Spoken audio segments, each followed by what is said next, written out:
Bonjour tout le monde et bienvenue dans mon garage pour le guide de l'auto. Cette semaine, il sera question de la Mini Countryman complètement redessinée basée sur la BMW X1.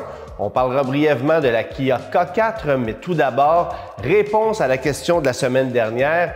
Quelle camionnette dotée d'une cloison rabattable au centre de sa cabine a été commercialisée par Chevrolet jusqu'en 2013?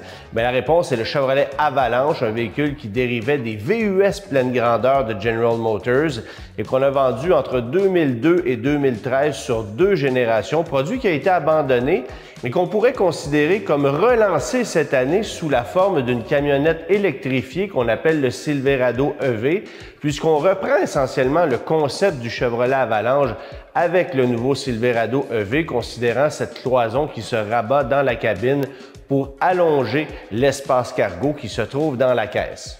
Maintenant, berline Kia K4 qui va arriver sur le marché pour 2025 avec un nom qui se prononce plutôt mal en français. Elle remplace la Kia Forte et elle dérive directement de l'actuel Hyundai Elantra. Sans surprise, reprend d'ailleurs ses groupes autopropulseurs, c'est-à-dire un 4 cylindres de 2 litres de 147 chevaux relié à une boîte automatique à variation continue. Sinon, dans sa version GT Line, le moteur 1.6 litres turbo compressé de 190 chevaux qui fait équipe désormais avec une boîte automatique à 8 rapports. On laisse tomber la boîte double embrayage du précédent modèle. Alors, une berline qui sera évidemment très intéressante, plus grosse, plus spacieuse que par le passé, 4,7 mètres de long.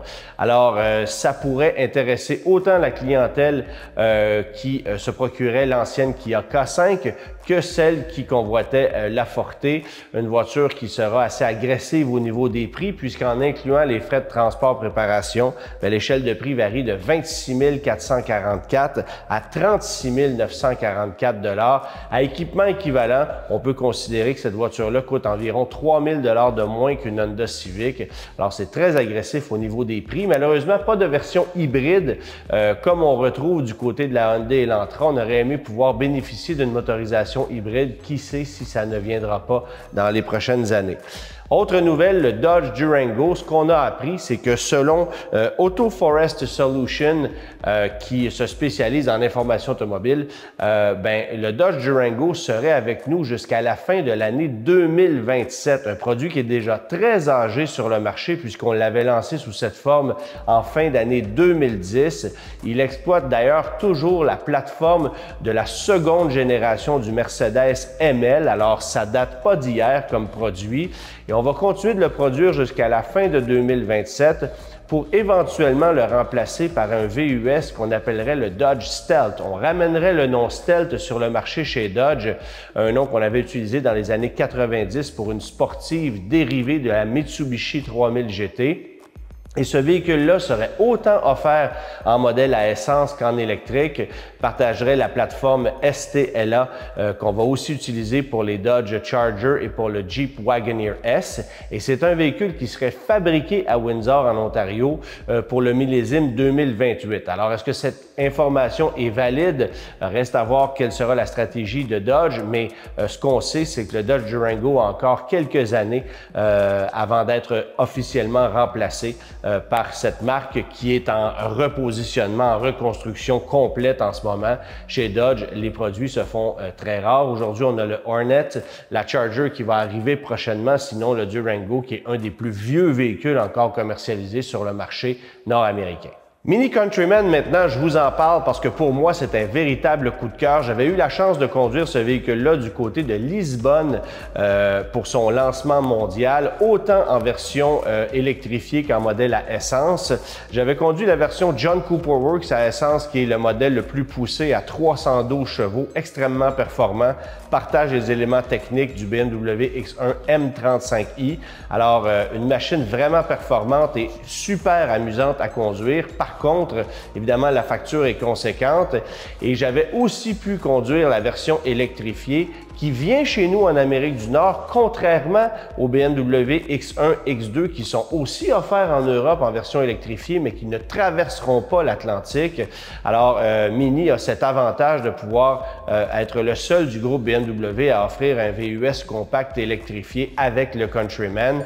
Un véhicule qui est très amusant à conduire également. 341 km d'autonomie annoncée, 308 chevaux de puissance. C'est bon pour un 0-100 km/h en 5,6 secondes. Alors, extrêmement rapide, mais c'est surtout la dynamique de conduite qui est intéressante avec ce Mini Countryman qui vient rivaliser du côté des électriques avec un Audi Q4, avec le Mercedes EQB, aussi avec les Volvo EC40 et EX40 qui ont été renommés pour 2025. Dans le cas qui nous concerne, c'est le Countryman S, donc avec la motorisation standard que vous allez retrouver dans un BMW X1, c'est-à-dire 2 litres de 241 chevaux, mais 295 livres-pieds de couple des 1500 tours minute. Alors, c'est une motorisation fort intéressante. Ça contribue au plaisir de conduire de ce produit-là qui, pour moi, est certainement le plus amusant de la catégorie. Et je vous dirais que si vous vous êtes jamais intéressé à un produit Mini, c'est peut-être le temps de le faire. Bon, évidemment, ça n'a plus rien de Mini. C'est un véhicule quand même assez imposant. Ça se distingue sérieusement de la Mini Cooper qu'on connaît depuis 2002. Voiture qui a aussi pris un peu d'embonpoint, mais jamais comme ce qu'on a ici. Il faut savoir qu'entre le Countryman et la Cooper viendra se glisser la Aceman dès l'année prochaine, qui sera elle aussi électrifiée et qui essentiellement va peut-être remplacer en quelque sorte la Mini Clubman qui était sur notre marché jusqu'à tout récemment. Toujours est-il que ce produit-là est franchement convaincant. L'habitacle est absolument amusant au niveau de sa configuration. C'est très original, c'est très rafraîchissant comme cockpit et c'est polyvalent. C'est un véhicule super pratique au niveau de l'espace intérieur.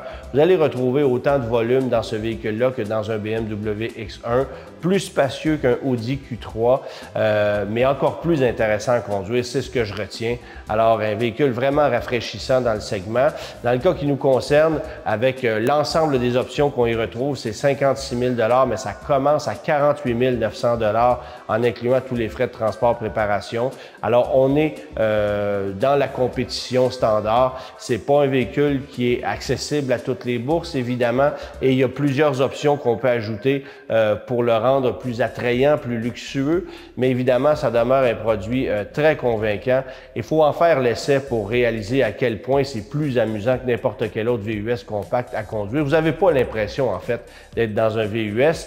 Il faut seulement souligner que si vous optez pour la version électrifiée, qui est admissible aux pleins crédits gouvernementaux, ça, il faut le souligner, ben, vous allez quand même sentir son poids parce que c'est la Mini la plus lourde de l'histoire à 2100 kg. Et en terminant, question de la semaine, sur quelle voiture s'était-on basé pour développer la Dodge Dart qui avait été commercialisée sur le marché nord-américain de 2013 à 2016? Réponse, la semaine prochaine.